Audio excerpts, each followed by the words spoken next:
दोस्तों, यूक्रेन की ओर से एक बहुत बड़ी अपडेट आ रही है जिसका सीधा संबंध भारत से है। इस अपडेट के बाद न केवल रूस बल्कि पूरी दुनिया हैरान है। दोस्तों, सवाल यह है कि क्या जेलेंस्की भारत दौरा करने वाले हैं? क्या जेलेंस्की प्रधानमंत्री मोदी के साथ मीटिंग करने वाले हैं? क्या जेलेंस्की का यह दौरा भारत और रूस के संबंधों के बीच खटास को बढ़ा सकता है? जी हां दोस्तों, जेलेंस्की जो कि यूक्रेन के राष्ट्रपति है, उन्होंने भारत दौरा करने के लिए सहमति मांग ली है। दोस्तों, G20 में भारत द्वारा यूक्रेन को आमंत्रित ना किए जाने के बाद यूक्रेन की ओर से काफी ज्यादा अनर्गल बयानबाजी हुई थी, क्योंकि यूक्रेन चाहता था कि G20 के अंदर जेलेंस्की उपस्थित हो और युद्ध के बारे में यूक्रेन के राष्ट्रपति जेलेंस्की उन देशों को संबोधित करे, G20 को संबोधित करे। लेकिन भारत ने यूक्रेन के राष्ट्रपति वोलोदिमीर जेलेंस्की को आमंत्रित भी नहीं किया। ऐसे में अब एक माह बाद भी यूक्रेन पलट गया है और वो भारत दौरा करना चाहता है। यूक्रेन का मकसद भारत के साथ अपने संबंधों को सुधारना है, क्योंकि यूक्रेन बार बार भारत से यह अर्जी लगा रहा है, क्योंकि यूक्रेन जानता है कि भारत जिस प्रकार से G20 में अपनी लीडरशिप का लोहा पूरी दुनिया को मनवा सकता है, इस युद्ध को भी रोक सकता है और इस युद्ध में अहम भूमिका निभा सकता है। रूस को अगर कोई रोकने वाला देश है तो वो भारत है। दोस्तों, बड़ी अपडेट यह है कि यूक्रेन के राजनयिकों की टीम के द्वारा भारत से यूक्रेन के राष्ट्रपति जेलेंस्की के भारत दौरा करने के लिए सहमति मांगी गई है। कहा जा रहा है कि यह दौरा इस साल के अंत तक हो सकता है। हालांकि दोस्तों, कहा जा रहा है कि यूक्रेन के राष्ट्रपति का भारत दौरे को लेकर जो प्रस्ताव है वो शुरुआती चरणों के अंदर है, और अगर इस प्रस्ताव पर सहमति बन जाती है तो दोस्तों, रूस यूक्रेन युद्ध के बाद यह यूक्रेनी राष्ट्रपति की पहली भारत यात्रा होने वाली है।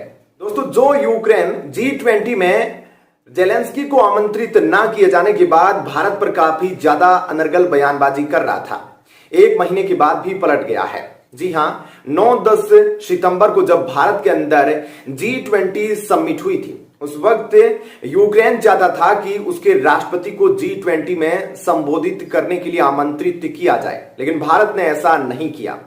जिसके बाद यूक्रेन के राष्ट्रपति के सलाहकार माइखाइलो पोडोलियाक ने काफी ज्यादा नाराजगी जताई थी और कहा था कि भारतीयों के अंदर अकल की कमी है। चीन और भारत जैसे देश अपने कार्यों का विश्लेषण नहीं करते हैं और यह दर्शाता है कि भारत काफी ज्यादा बौद्धिक क्षमता में कमजोर है।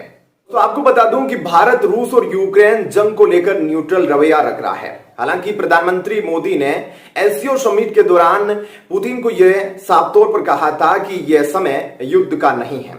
जयशंकर ने भी अपने इंटरव्यू में भारत की इसी बात को दोहराया, कहा कि जब पहले दुनिया हमें बताती थी कि हमें क्या करना है, लेकिन अब हम चाहते हैं कि हमारी खुद की इंटरेस्ट हो, प्रायोरिटीज हो और हमारी खुद की पॉलिसी हो, और भारत के इसी नीति को अब इस युद्ध के नजरिए से भी देखा जा रहा है। और दोस्तों, G20 समिट का जो अंतिम घोषणा पत्र था उसमें भी साफ दिखाई दिया। उसमें भी देखा कि कैसे भारत ने रूस का नाम ना लेते हुए इस युद्ध का जिक्र किया था। दोस्तों, रही बात भारत और रूस के बीच संबंधों में इस दौरे के प्रभाव की, तो आपको बता दूं कि रूस भारत को लेकर काफी ज्यादा आश्वस्त है, क्योंकि युद्ध के दौरान भारत ने जिस प्रकार से रूस का साथ दिया है, वो कहीं ना कहीं रूस में काफी ज्यादा एडवांस लेवल पर कॉन्फिडेंस भारत को लेकर देता है कि भारत कोई ऐसा कदम नहीं उठाएगा जो रूस के हितों को खराब करता हो, रूस के साथ किसी प्रकार की गद्दारी करता हो। ऐसे में यह बात तो उठती नहीं। तो यूक्रेन इस युद्ध की तरफ भारत का ध्यान खींचने के लिए काफी कोशिशें कर चुका है। अप्रैल के अंदर यूक्रेन की उप विदेश मंत्री एमिन झाप्रोवा ने भारत का दौरा किया था।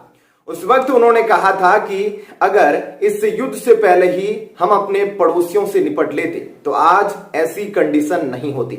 भारत के सामने भी चीन और पाकिस्तान जैसे खतरे हैं और भारत के सामने भी ऐसे पड़ोसी हैं। ऐसे में भारत को इस युद्ध से सबक लेना चाहिए और हम चाहते हैं कि भारत के साथ हमारे संबंध अच्छे हो, क्योंकि उस वक्त इन्होंने भारत के एनएसए अजीत डोभाल से भी बातचीत की थी और कहा था कि जिस प्रकार से अजीत डोभाल मॉस्को की यात्रा कर रहे हैं, यूक्रेन चाहता है कि भारत की लीडर भी अपनी यात्रा यूक्रेन की करे। ऐसे में दोस्तों क्या कहना है आपका इस अपडेट को लेकर कमेंट सेक्शन में जरूर बताएं। धन्यवाद।